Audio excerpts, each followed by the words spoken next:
Bonjour à tous, aujourd'hui on va discuter un petit peu de comment faire du live avec une caméra, avec un DSLR, avec un appareil photo de manière générale.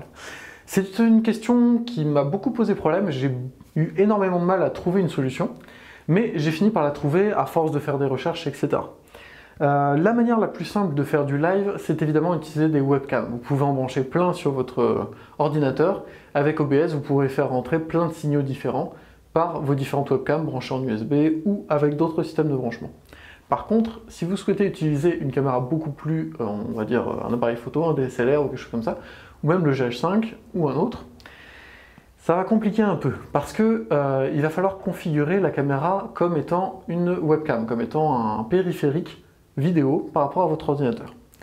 L'installation, c'est donc la suivante. Il vous faut donc votre ordinateur qui vous servira de régie, c'est-à-dire que c'est lui qui recevra le signal de la caméra et qui pourra l'envoyer sur YouTube ou sur Facebook ou tout autre. Il vous faudra OBS pour gérer le signal de la caméra et donc choisir comment l'envoyer et faire le montage en direct si vous souhaitez avoir une régie avec du montage.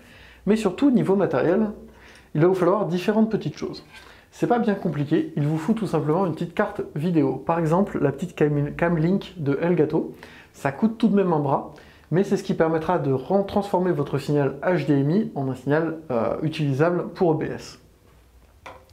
Ensuite, il vous faudra une petite broche que vous pourrez mettre sur vos prises HDMI sur la caméra, qui vous évitera en fait que les câbles se débranchent, se plient, etc. quand vous déplacez la caméra si vous êtes en caméra embarquée.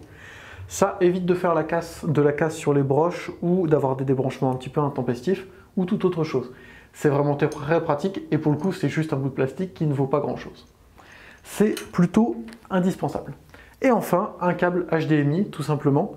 Alors là il faut l'adapter un petit peu à votre caméra. Si votre caméra n'a pas une sortie HDMI directe à une mini HDMI ou quelque chose comme ça, il vous faudra donc adapter le câble suivant vos besoins.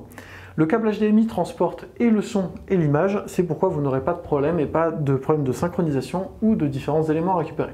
Vous pourrez alors donc brancher directement votre micro sur votre caméra et envoyer par le câble HDMI à la fois le son et l'image jusqu'à votre ordinateur qui lui le passera OBS, qui OBS le passera à la plateforme de diffusion.